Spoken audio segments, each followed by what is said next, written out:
What's up, Giants fans? Welcome back to Giants Latest, where we talk about everything New York Giants related. My name is Adrianna. Welcome to the channel. Subscribe if you love all things Giants. Also, if you have any questions, comments, concerns, subjects you want me to tackle, players you want me to talk about, drop them in the comments because it's the off season now and things are getting a little quiet. So I figured if you guys have specific things you want me to dive into, drop it in the comments and I will make sure that I do so.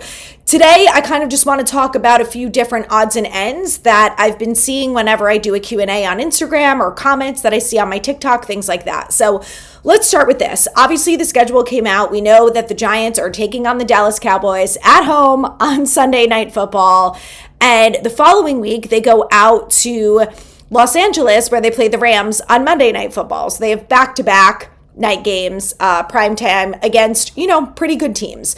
And one of the questions that I've seen a lot is, what the heck are we going to do if Malik Nabers is not on the field? Because as we also know, he had a second surgery, which was basically just to clean out some of the scar tissue around his knee that was affecting stiffness. And he was, I believe, having some uncomfortable feelings in his knee, and that's why he got this second surgery, which was multiple weeks ago, according to the New York Giants, and it's supposedly not affecting his timeline, and he should be ready for training camp. Now, we've heard this before with Andrew Thomas. Obviously, the Liz Frank is a very different injury, but I think we should all set the stage and all be prepared that there is a chance that we do not see Malik Nabers in week one, and that there is a potential that we do not see him until a few weeks into the season. So if that is the case, what the heck is this offense going to look like? Is it going to be able to function without Malik Nabers? Now, my answer to that is, of course it will function without him. Is it going to look different? Probably. But I think the biggest thing is we have a very different coaching staff this year. And I know a lot of people don't love Matt Nagy and are not super comfortable with how he's going to go about things. But I think that what we really should remember is that this is going to be a run-first offense. And it doesn't mean that Malik Nabers can't get 1,200 yards again. It doesn't mean that, if he's not on the field, that this offense is going to be useless. I think we have to remember a couple things. We have running backs who are healthy, who have been very productive over the last couple years. Tyrone Tracy alone has had back-to-back 1,000-yard seasons. Now, that has included rushing and receiving, but I think that this coaching staff is going to plan to use Tyrone Tracy in that same way, where he will be used as a receiver and a running back. We also have an absolute monster at the right guard position, which we did not have in the past. Now, Greg Van Roten has been functional. He's been decent. He's been good enough. But obviously, I think having a rookie in there, a top 10 pick, we have very high expectations for what Maui Noah is going to bring to the table. And from everything that I've seen about him, this guy is a mauler and he's going to push people back and open up lanes for our running backs, which is one thing that I think we all should be really excited about. Something else that we have on this team now that we did not have at this time last year and throughout the whole season is Pancake Pat. And I know we're all excited about the shiny toys, as we should be. However, Pancake Pat Ricard is going to be so fun to watch. And I think he's gone unnoticed a lot just because it's a fullback and we haven't really seen this offense in a long time, like really utilize and take advantage of a fullback and let them do what they do best. And we're going to see that this year. And I think that if all of those things go well, Maui Noah's a mauler, he can push people back, he can open up lanes. The running backs are consistent and they can have 1,000-yard receivings, rushing and receiving, that they can also do well blocking, opening up lanes, that we have other wide receivers who can step up for Malik Nabers, and we have Pat Ricard, who's going to be available and who's going to help the run game and the passing game. All of those things should allow this offense to function perfectly well without Malik Nabers, which is going to transition me into my next point. that everyone is forgetting about Darnell Mooney. And look, we can talk about Calvin Austin. In my opinion, Darnell Mooney is going to be a much bigger contributor than Calvin Austin is going to be, because I think Isaiah Likely is going to get majority of the reps in the slot, not Calvin Austin. Where Darnell Mooney, if Malik Nabers is not healthy, guess who we're going to see? Darnell Mooney and Darius Slayton. And we're going to see Malachi Fields. He's absolutely going to be in that rotation. But the reality is he's a rookie. And I just think that someone like Darnell Mooney, who has the resume, who has the experience, who has the veteran leadership, who has everything that this coaching staff is probably looking for, especially if Malik Nabers is not healthy, I think we're going to see a lot of Darnell Mooney. And I think that's a reason to be optimistic. He's not Malik Nabers. He's never going to be Malik Nabers. But I'll take Darnell Mooney and Malachi Fields over Darius Slayton getting every snap 10 times over and over. So I think that's something too that I want to bring to the table, that I think Darnell Mooney is going to be a very big piece of this offense. I think whether or not Malik Nabers is healthy, Darnell Mooney is going to be on the field making plays. And especially if we don't see Malik Nabers week 1, Darnell Mooney is going to step up and he's going to make plays. And again, I'm not saying he's going to replace Malik Nabers. No one is replacing him. But if Malik Nabers is not on the field, Darnell Mooney is going to be a more reliable wide receiver than Darius Slayton is going to be. And then you add Malachi Fields to that mix, and I think that there's reason to be optimistic about this receiving group and feel like they're still going to be able to make plays and advance this team and help the offense move down the field and score points if Malik Nabers is not on the field.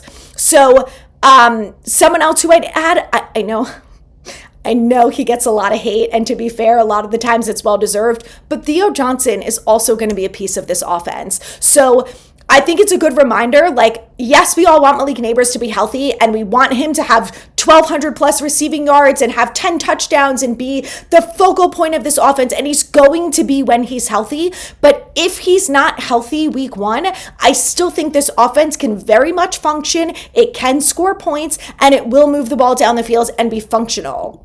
And I think it will be successful. I really do. So anyway, I just wanted to throw that out there in case there's some looming disappointment and concern about Malik Nabers, which is all valid. But in the chance we don't see him week 1, I think there are other reasons to be optimistic. Next up, I want to talk about the fact that the Giants Town Hall is tonight in New York City. So if you live in New York City and you have nothing else to do and you want to pop in there, go right ahead. The tickets were like $25 and all the proceeds go to charity. So they're going to the Giants Foundation, which is a New Jersey nonprofit corporation. So your money is at least going to a good place. It's not going to the owners. I think we could probably all feel good about that. So what is the deal with this town hall? So it starts at 7 p.m. Jackson Dart and John Harbaugh are going to be there, among many others. Joe Shane's going to be there. There are going to be other current players there. There will be members of the rookie class, so it could be your first look, potentially, at what Maui Noah looks like in person, how big he is. Same thing with Malachi Fields. And it's going to be hosted by Bob Papa, Nate Burleson, and Sean O'Hara. Something else that I want to point out that I think this is going to make this event kind of cool and different. I unfortunately am not able to go, but I do think it's going to be entertaining and fun to be at. They are doing an exclusive first look at the upcoming 40th anniversary celebration of the Super Bowl featuring Phil Simms and Carl Banks. And those are two of my favorite Giants, former Giants. One thing about Phil Simms and Carl Banks is that when they are in front of a crowd, fantastic. If you have not been to any of the Giants events like this, I went to the Giants Legends events 2 years ago when they were celebrating the 100th anniversary. Phil Simms could be a talk show host. I mean, he's fantastic at this. Him and Carl Banks, the banter between the two of them, the stories that they tell from the 80s are just unlike anything. And if you love either of those guys and you're available, I would say go for just them because they really are worth it. And one of the things that I loved with the Legends events, and I do not know if Lawrence Taylor is going to be there, it has not been announced if he is.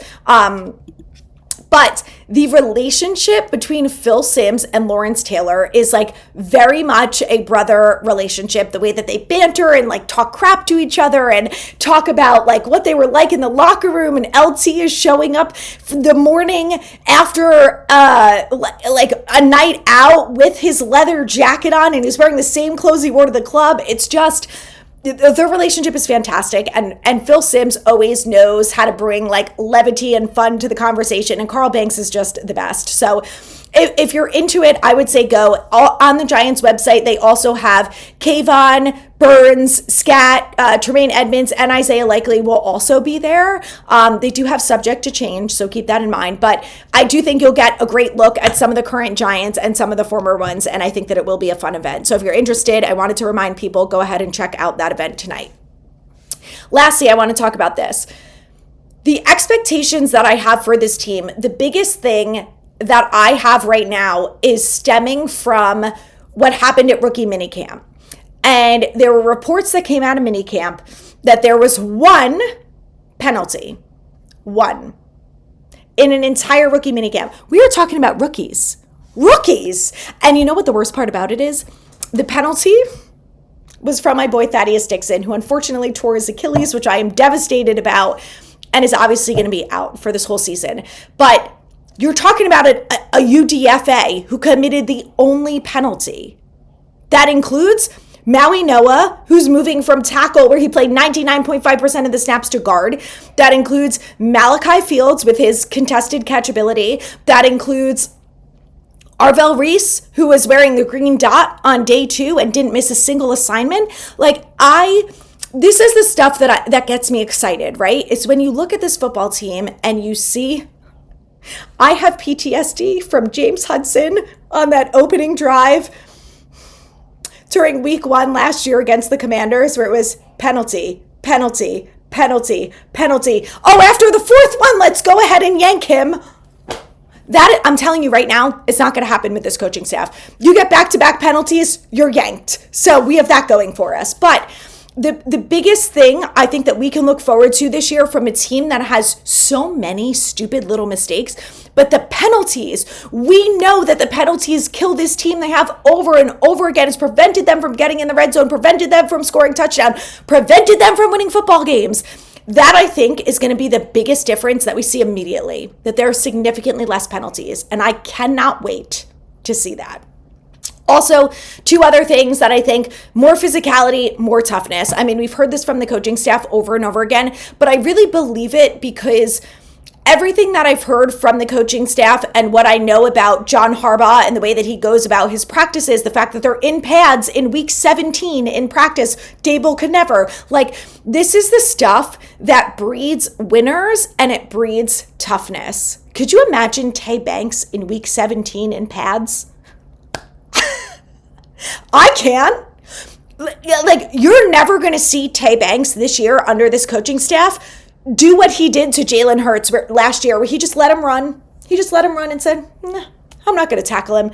Unacceptable. We are not going to see that under this coaching staff. There's not going to be any giving up on plays or your ass is on the bench. And that's the type of toughness that I want to see from a coaching staff. That demands respect, and it also breeds a winning culture. So those are the things that I'm looking forward to this season, and things that I think we're going to see right off the bat. So let me know what you guys think. And again, questions, comments, concerns, drop them in the comments, and I will address them this week. Enjoy.